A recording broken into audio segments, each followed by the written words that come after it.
This is a chuck steak I was able to get on sale for $1.98 a pound as it was close to its expiration date. So I bought a bunch, vacuum packed, and froze individual steaks until needed. We're going to dry it and put it on this tray and refrigerate, allowing the air to flow all around it, doing about 30 hours, rotating halfway.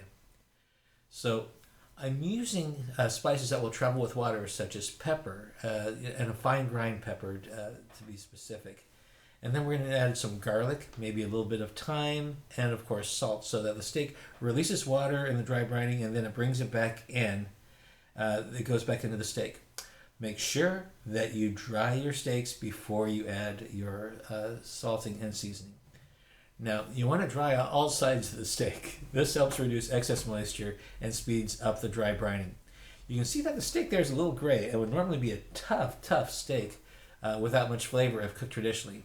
Remember that you first taste with your eyes. And take a look there. You can see how just in the middle there, there's a little bit of just gray. Now, I'm going to put salt just on one side, or just only salt on one side, as that's the side that's going to go down onto the skillet first, and it will sear faster than the second side, helping to avoid burning. I'm sprinkling high so we have a more even distribution. If you're too close to the steak when you're distributing the salt, you end up with concentrated salt portions, and you will definitely notice that when you are eating. Of course, I pat it a little bit to make sure that the salt stays on the steak as I flip it over for the dry aging and start adding the other seasoning. So the reason I'm only putting salt on one side and then the seasoning spices on the other is whatever side goes down first will sear fast because the skillet is the hottest at that point. It's going to transfer that heat initially to the steak. So the second side normally does not sear as well or as quickly as the first side. And because these are spices that may have the potential to burn, we want them to be a little bit easier to on them so they don't quite burn. So that's what we do. So we just get all the stuff in there and sprinkle it again, like I said, fairly high so that we have a good even distribution.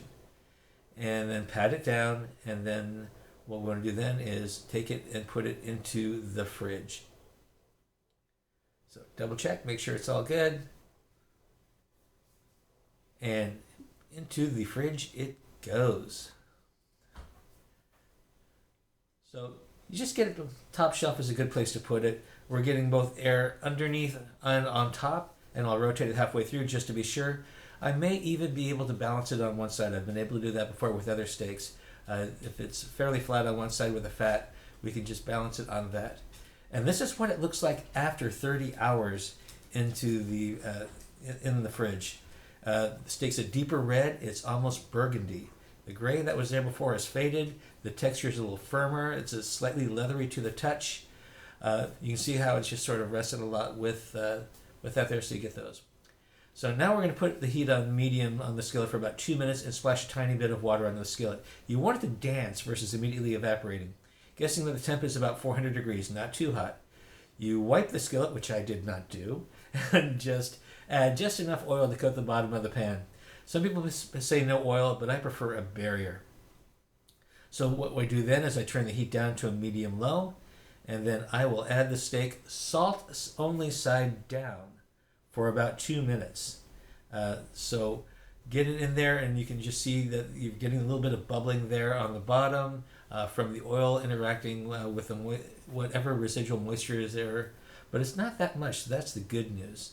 So we're going to take a look at that after about a minute. You're going to start seeing a little bit of gray along the edge of the bottom.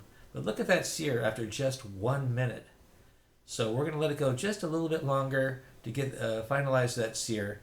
And then we will start flipping it about every minute until it hits about 120 in the middle with a probe thermometer. This will take about 5 minutes. Rotating every minute allows the Maillard reaction without burning. So I had to use this voiceover just because the whole thing is very loud right now between the fan, the skillet, and the sound of the steak basically in the oil. So we'll just keep on rotating that literally about every 30 seconds to a minute for about 5 minutes. Now the advantage of doing this every 30 seconds to a minute is that you still get the Maillard reaction, but by flipping it, you're not allowing it to go in. So you're reducing the gray band that goes in there. You want to have your outside seared really well, but you want to have your nice little pink on the inside. So this is it after I flipped over. This is the side that has the spices on it. You can see the spices aren't burned, but you've got a great Maillard reaction, a good sear on it, and a nice little fond developing on the pan, which is important later. And this is the final product. You can see it's just got a great look to it. It's 125 degrees, and so it'll still continue heating outside of the pan. So that 125 in the 10-minute resting period that I'm going to give it will probably go up to about 140, which is about what my wife likes. Some great fond in the bottom. I'm going to make a sauce out of that, but that's something probably for another video.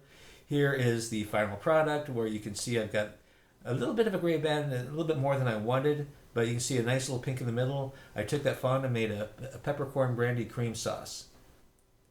And enjoy.